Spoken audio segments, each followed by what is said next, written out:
ஓம் நம சிவாய. ஓம் நம சிவாய.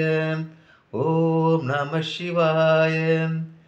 அன்பான சிவ அன்பர்களே, கடந்த நாட்களில் நம்ம ஜோதிலிங்கத்துடைய வரலாறையும் மொத்த 12 ஜோதிலிங்கத்துடைய சிறப்பையும் அவங்க திருநாமத்தை பற்றி நான் உங்களுக்கு சொல்லிட்டு வரேன் இல்லையா. அந்த வகையில் நம்ம இன்னைக்கு பார்க்க போகிற லிங்கம் ராமநாதீஸ்வரர் லிங்கம், ஜோதிலிங்கம். இந்த ஜோதிலிங்கம் ராமநாதீஸ்வரர் எங்கே இருக்குதுன்னு பார்த்தீங்கன்னா, தமிழ்நாட்டில் இருக்கிற ஒரே ஒரு ஜோதிலிங்கம். நம்ம பார்க்க வேண்டிய ஜோதிலிங்கம் வந்து ராமநாதபுரம் மாவட்டத்தில் ராமேஸ்வரத்தில் இருக்கிற ஜோதிலிங்கம் தான். சரிங்களா. இந்த ஜோதிலிங்கம் வந்து ராமேஸ்வரம் ஒரு கடற்கரை கோயில். இங்கே இருக்கிற அம்பாள் பேர் வந்து பர்வதினி அம்பாள். சரிங்களா. இதனுடைய வரலாறு என்ன சொல்லுதுன்னாக்கா, ராவனுடைய மனைவி சீதையை வந்து ராவணன் வந்து ஸ்ரீலங்கா கடத்திட்டு போயிடுறாரு.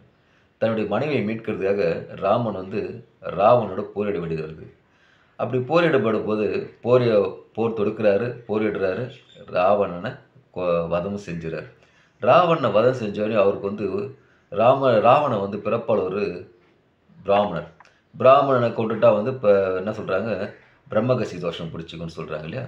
அந்த பிரம்மகசி தோஷம் வந்து நம்ம தன்மையில் படக்கூடாதுன்றதை என்ன பண்ணுறாரு ராமன், ராமேஸ்வரத்தில் மணலால் ஒரு லிங்கத்தை வடிவமைச்சு பிரதிஷ்டை செஞ்சு சிவபெருமானை வணங்கி தன்னுடைய பாவத்தை போக்கிக்கிறார். சரிங்களா. இப்படியாப்பட்ட லிங்கம், மணல் லிங்கம் இன்னமும் ராமேஸ்வரத்தில் இருக்குது. அதை நம்ம வழிபடுறோம்.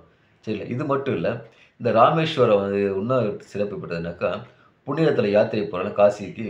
இந்த காசிக்கு போகிறவங்க வந்து ராமேஸ்வரத்தில் வந்து அக்னி 21 அக்னிதத்தில் நீராடி அந்த அக்னிதத்தில் தண்ணீர் எடுத்துகிட்டு ராமேஸ்வரம் கடற்கரை மண்ணுக்கு கொண்டு போயிட்டு அங்கே கங்கை இருக்குது இல்லையா, கங்கையில் குளிக்கும்போது அந்த மண்ணில் கங்கை ஆற்றில் விட்டுட்டு அந்த அக்னி தீர்த்த தண்ணி எடுத்து போய் காசி விஸ்வநாதர் மேலே வீழ்த்தி அபிஷேகம் செஞ்சாக்கா நம்முடைய எல்லா தோஷங்களும் நிறைவேறிடும். அதில் நிறைவேறிடும், நம்மளும் புனிதமாகலாம், வாழ்க்கையிலையும் வெற்றி பெறலாம். அதனால் அருகே இருக்கிற ராமநாதீஸ்வரரை போயிடுச்சு வாய்ப்பு கிடைக்கிறதில்ல, வாய்ப்பு உருவாக்கிங்க. போயிட்டு ஜோதிலிங்கமான ராமநாதீஸ்வரரை பர்வதி அம்பாளை வணங்கி வாழ்க்கையில் எல்லா இன்பமும் பெற உங்களை அன்புடன் கேட்கிறோம். ஓம் நம சிவாய். ஓம் நம சிவாய். ஓம் நம சிவாய.